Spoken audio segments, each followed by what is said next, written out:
오늘 아침 당신은 아마 평소처럼 눈을 떴을 겁니다. 늘 같은 시간에 일어나 익숙한 동선으로 하루를 시작하고 왜 그렇게 살고 있는지에 대해선 두 번 다시 생각하지 않았을지도 모릅니다.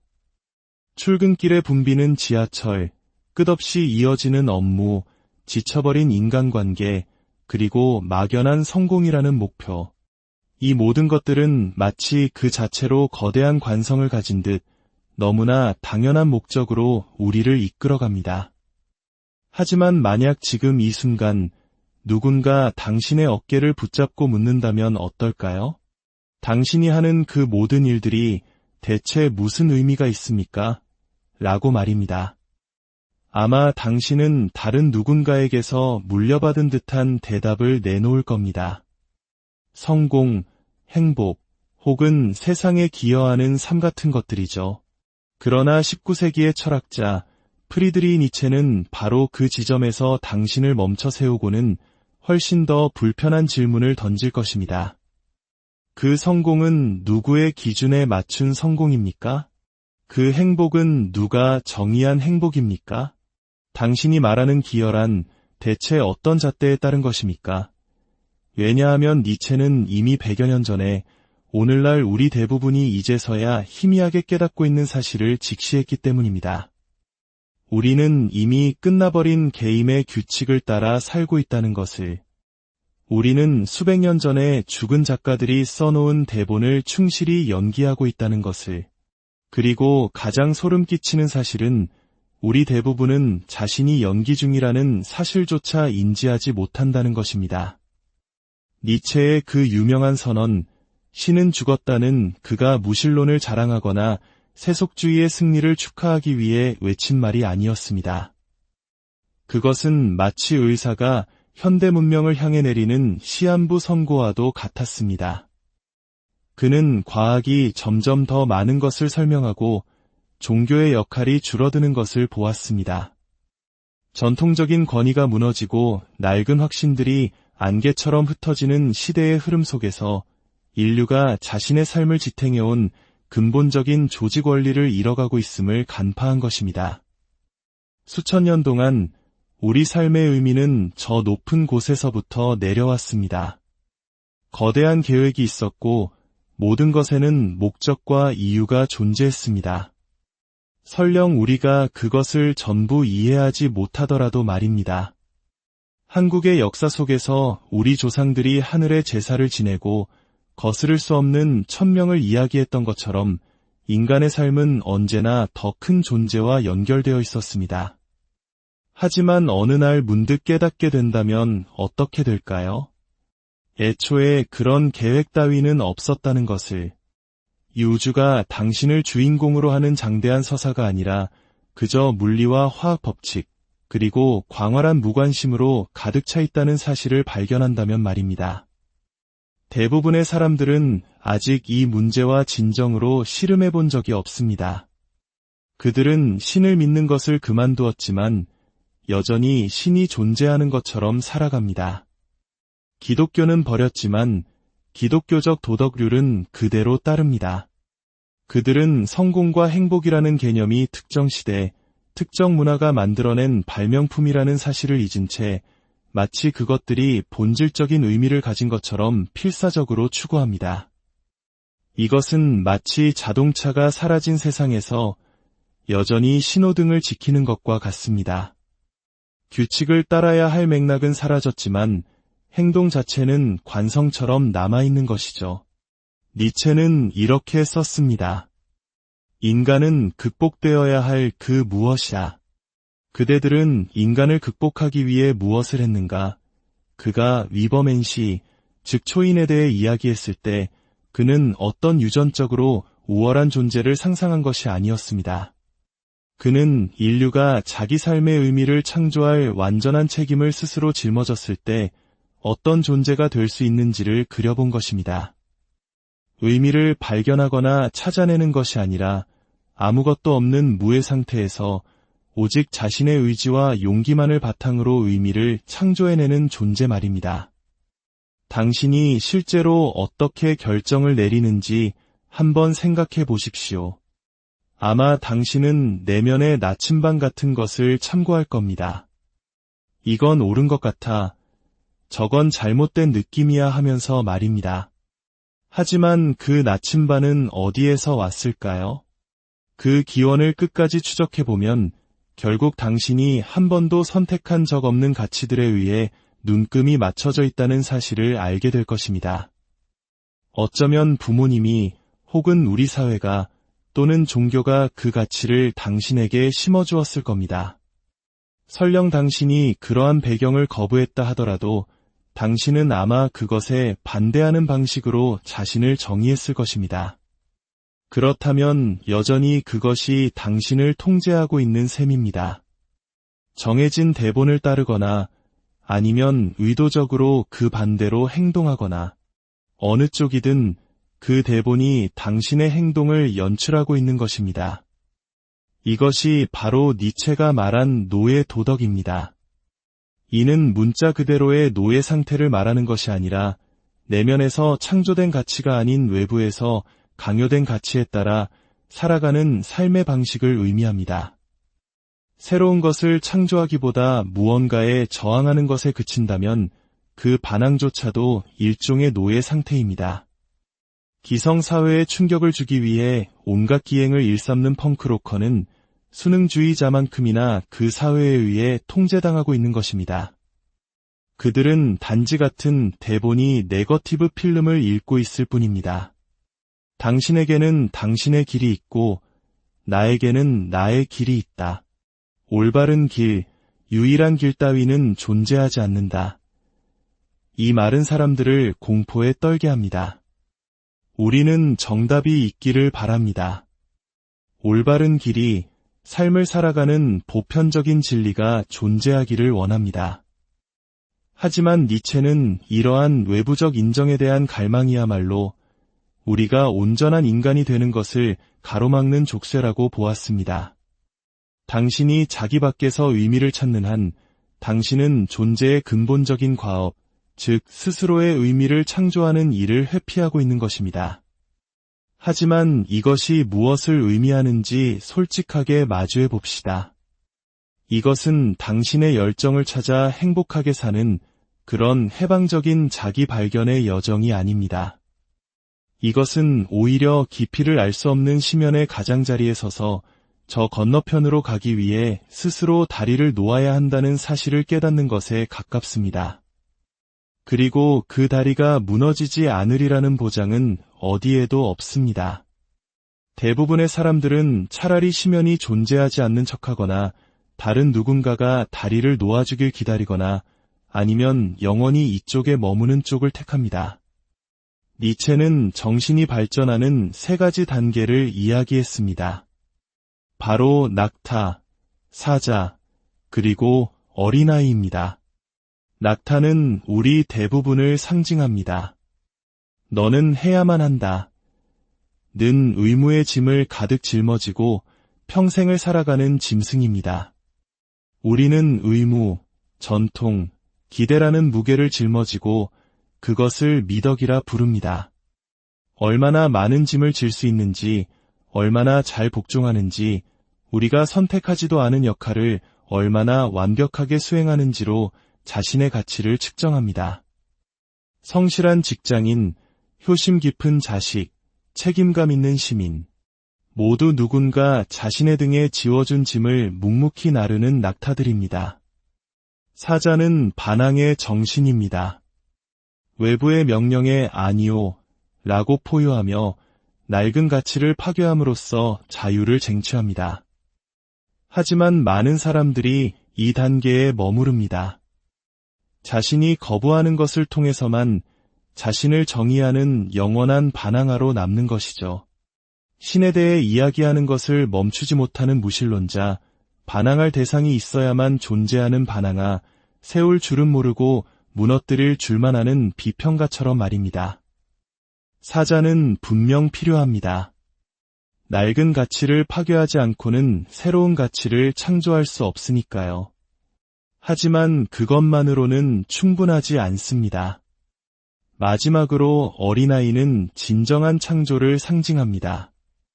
유치함이 아니라 우주적 허락 따위는 필요 없이 놀이하듯 실험하듯 새로운 가치를 만들어내는 능력입니다. 어린아이는 낡은 가치에 반항하지 않습니다.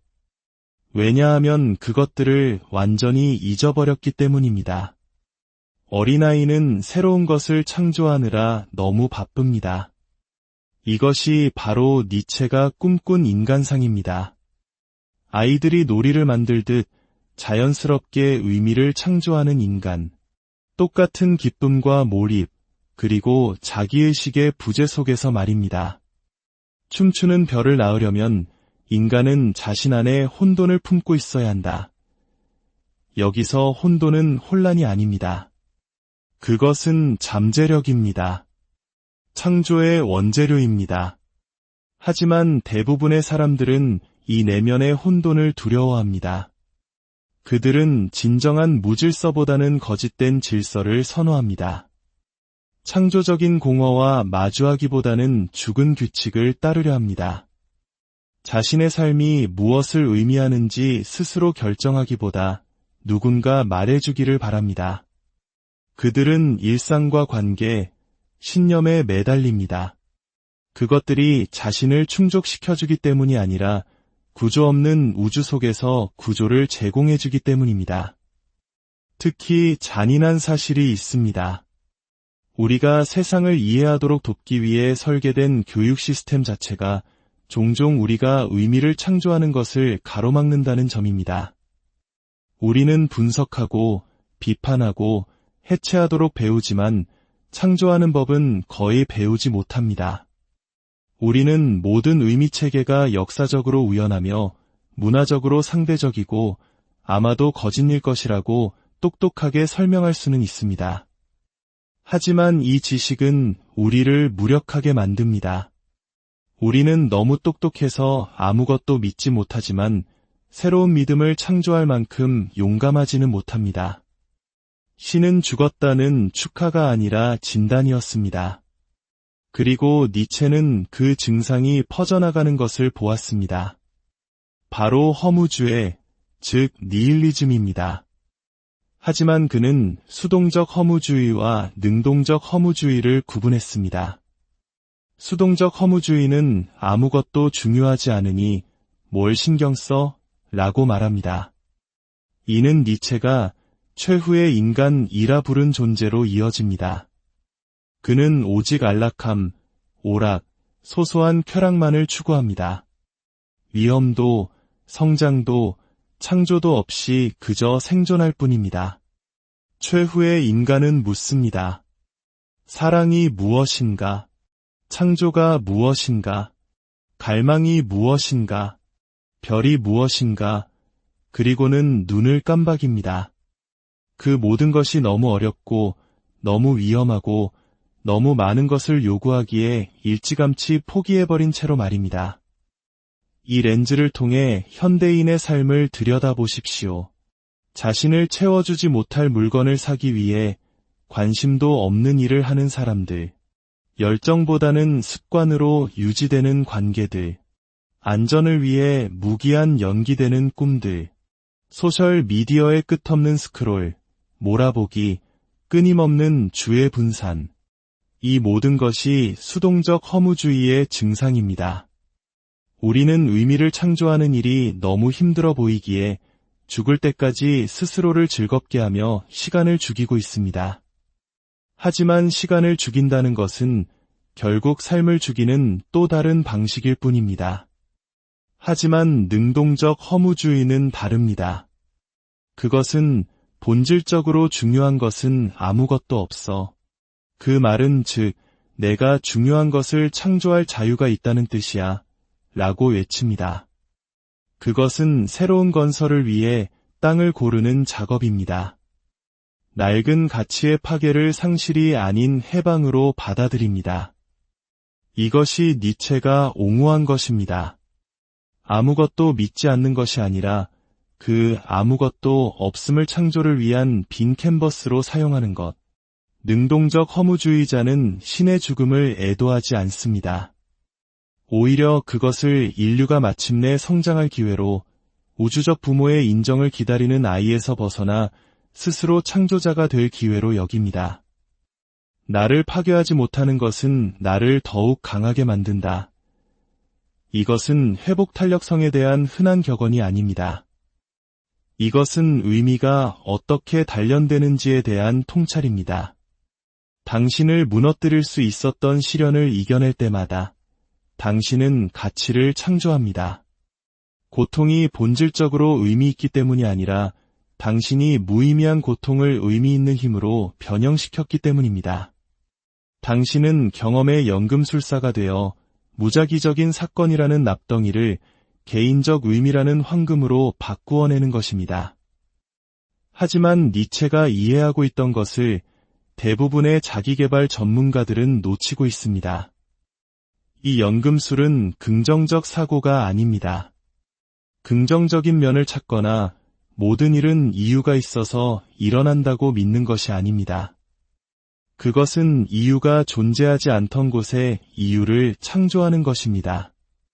숨겨진 질서를 발견하는 것이 아니라 혼돈 위에 당신의 의지를 부과하는 것입니다. 의미는 당신이 창조하기 이전에 존재하지 않습니다. 당신은 우주의 계획을 밝혀내는 것이 아니라 나아가면서 직접 계획을 써내려가는 것입니다. 내 자신이 되어라. 하지만 진정한 당신은 누구입니까? 당신의 역할, 습관, 물려받은 신념들을 모두 벗겨내면 무엇이 남을까요? 니체의 대답은 힘의 의지입니다. 이것은 타인에 대한 권력이 아닙니다. 그것은 그의 철학에 대한 끔찍한 역사적 왜곡을 낳은 오해입니다.